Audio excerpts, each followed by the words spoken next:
মানে চিনাকি বেজ মানে তান্ত্ৰিক এজন আছে মই ভাবিছোঁ তেওঁক যদি মাতি আনি ঘৰখন এপাক দেখুৱাই লৈ চোৱা চিতা কৰি কিবা বান্ধনি এটা দিব পৰা যায় তেতিয়াহে এই বিপদৰ পৰা মুক্তি পোৱা যাব যেন মোৰ লাগিছে প্ৰণয়হঁতৰ ঘৰৰ পৰা তই পলাইছিলি কিয় ছাৰ আচলতে মানুহে কিছুমান ঘৰুৱা সমস্যা লৈ মোৰ ওচৰলৈ আহে আৰু মই সেই সমস্যাবোৰক ভয়ংকৰ ৰূপ দিওঁ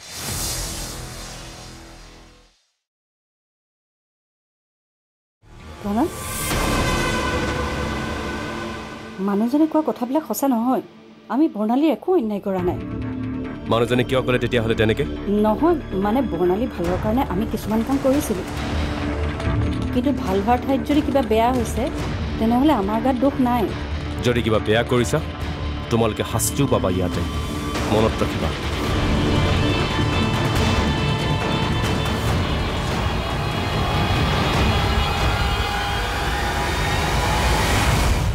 এইফালে এক্টিং মজা পাৰিছেনে আপুনি থিয়েটাৰ পাৰ্টিৰ লগত কথা পাতিব পাৰে কিন্তু কি কয় বাৰ এইটো লওক বক্সিছ আৰে 1000 টকা দিলে এই আধা ঘণ্টাত কিমান লাগে হে হাজিৰা তাবিজ দিবলৈ আহিব নহয় তেতিয়া মই কিবা এটা মিলাই দিম যাওক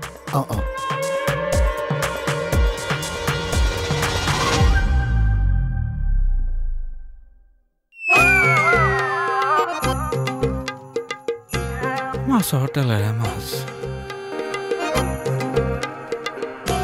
কৃষ্ণ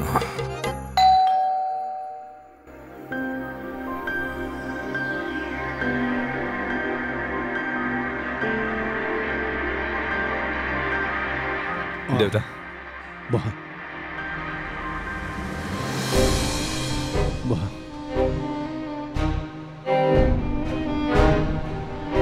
অচি ছাৰে ফোন কৰি মোক ৰন্দীপৰ কথাটো ক'লে মাৰ মৃত্যুৰ কাৰণটো জানি বৰ দুখ লাগিছে কি কৰিবা মইতো মৰমীক প্ৰথমতে কৈছোঁ যে এইবিলাক অন্ধবিশ্বাসৰ বলি নহ'ব কিন্তু মোৰ কথা নুশুনিলে তেওঁতো প্ৰত্যেকটো মুহূৰ্ততে বৰ্ণালীৰ কথা চিন্তা কৰি থাকিব আৰু এনেকৈ চিন্তা কৰি কৰিয়ে পৃথিৱীৰ পৰা বিদায় মাগিলে দুখ নকৰিব দেউতা এই ৰন্দীপ নামৰ তান্ত্ৰিকজনক ইমান সহজতে জেলৰ পৰা ওলাই আহিবলৈ নিদিওঁ আজি মই তোমাক কথা এটা কওঁ তুমি মোক বেয়া নাপাবা সোধক মোৰ ছোৱালীজনীৰ ওপৰত তোমালোকৰ ঘৰখনত বহুত অত্যাচাৰ চলিছিল তুমি সেইবিলাক কথা একো গম পোৱা নাছিলা গম পাইছিলোঁ কিন্তু বহুত দেৰি হৈ গ'ল আৰু তুমি বেয়া পাবা বুলিয়ে তোমালোকৰ ঘৰখন চলাই অত্যাচাৰৰ কথা তেওঁ আমাক কেতিয়াও কোৱা নাছিল যাৰ যাৰ আগত কৈছিল সেই কথাবিলাক এতিয়া লাহে লাহে ওলাইছে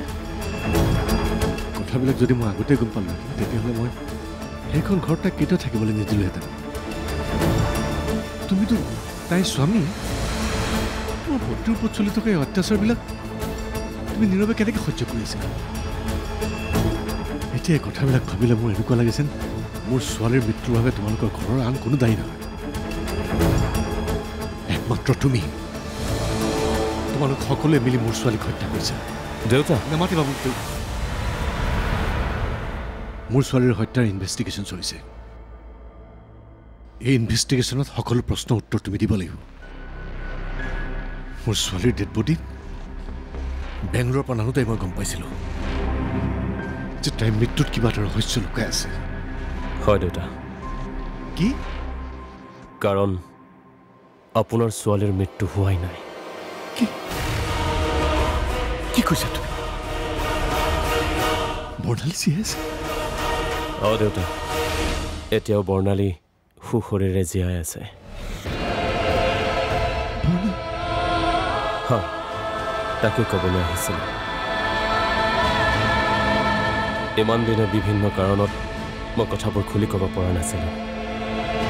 কিন্তু আজি মই সকলোবোৰ কথা খুলি ক'বলৈ সাজু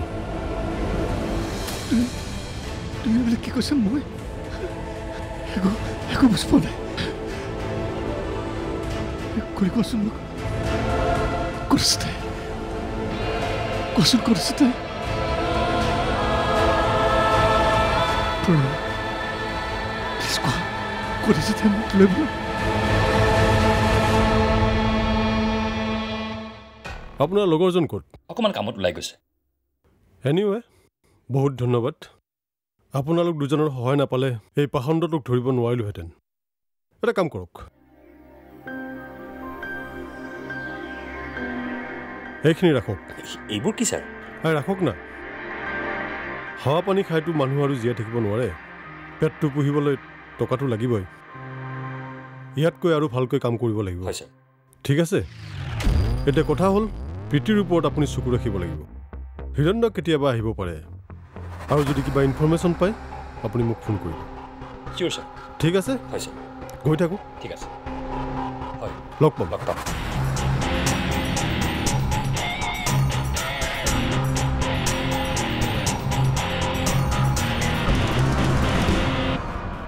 প্লিজ প্ৰণয়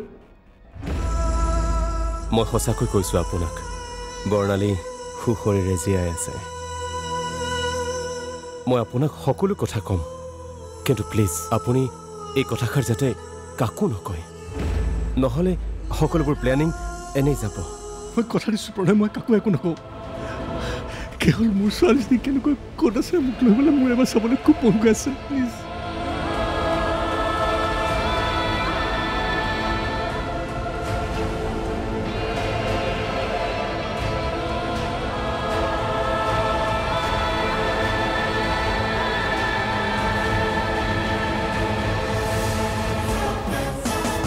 হৈ যাব চাবি যাতে একো ক্লু ৰৈ নাযায় আপুনি একো চিন্তা কৰিব নালাগে মানুহে ভাবিব লাগে যে এইটো এটা এক্সিডেণ্ট আপুনি যেনেকৈ কৈছে তেনেকৈ হ'ব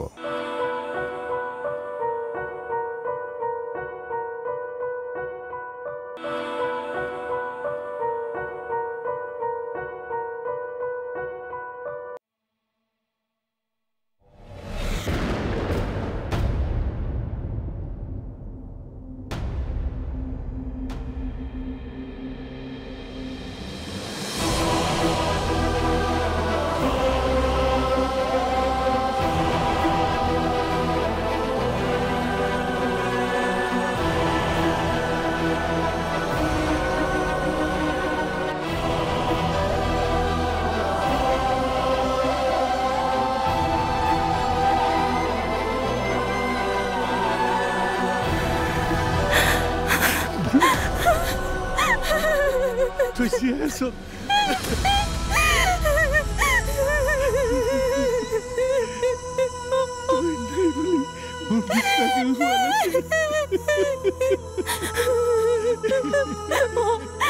দেউতা মই জীয়াই আছো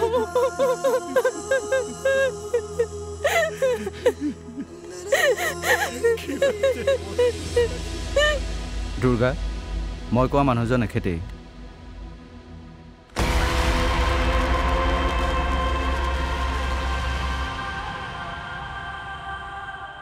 আচ্ছা কামটো ভালদৰে কৰিব পাৰিবতো চিন্তা নকৰিব আমাৰ কেৱল টকাৰ লগতহে মতলব টকা পালে কাম হৈ যাব আনিছা অঁ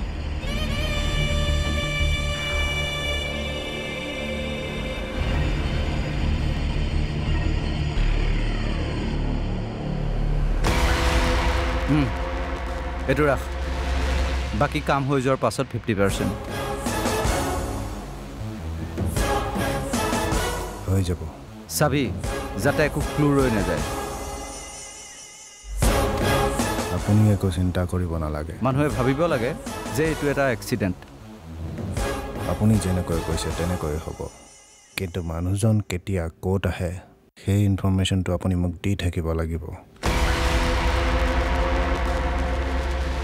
সি অফিচৰ পৰা আহোঁতে প্ৰায় দেৰিয়ে হয় কেতিয়াবাতো ৰাতিও হয় ঘটনাটো ৰাতি হ'লে বেছি ভাল সি কেতিয়া ক'ত যায় মই ইনফৰমেশ্যন দি থাকিম অ'কে মই এতিয়া গৈ থাকোঁ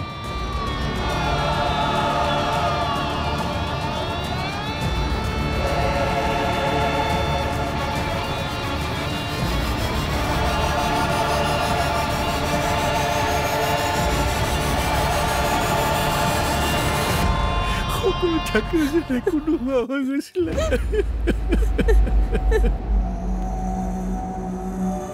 সেইবোৰ চাগে মোৰ কপালতে লিখা আছিল বাৰু মই তোমাক বহুত ভুল বুজি আছিলো আজিহে মই গম পাইছো মই ভাবাতকৈ তুমি যথেষ্ট বেলেগ তুমি সঁচাকৈ এজন ভাল স্বামীৰ দায়িত্ব পালন কৰি আছিলা তুমি মোৰ ছোৱালীজনী উভতাই দি মোক এটা নতুন জীৱন দান কৰিলা কেৱল দুজনী মানুহে সাৰথী আৰু দুৰ্গা সিহঁত দুইজনী আমাৰ জীৱনবোৰ যোগাই থৈ গ'ল সিহঁত ভাল মানুহ হ'লে বৰ্ণালীক তুমি এনেকৈ ইয়াত ৰাখিব লগা নহ'লহেঁতেন সুকন্যাকো তুমি বিয়া কৰাব নালাগিলেহেঁতেন মৰমো আমাৰ মাজৰ পৰা আঁতৰি নগ'লহেঁতেন এতিয়া আমাৰ ভাল দেউতা তেওঁলোকে আমাৰ লগত যি কৰিছে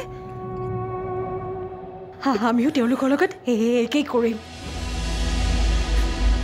এই যুদ্ধখনত সত্যৰ জয় হ'ব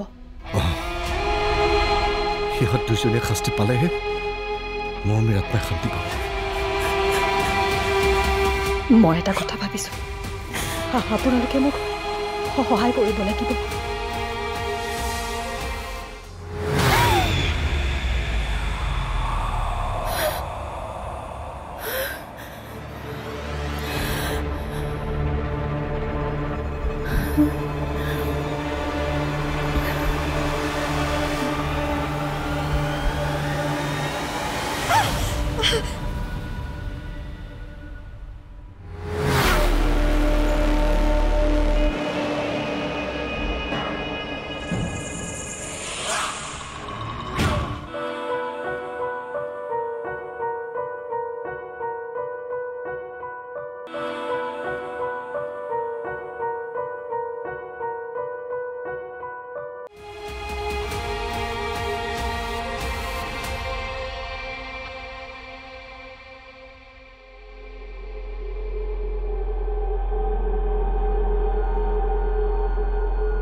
বৰ্ণালী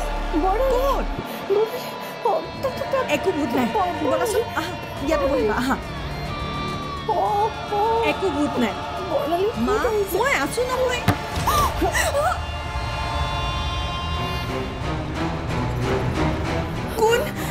কোন তাত মই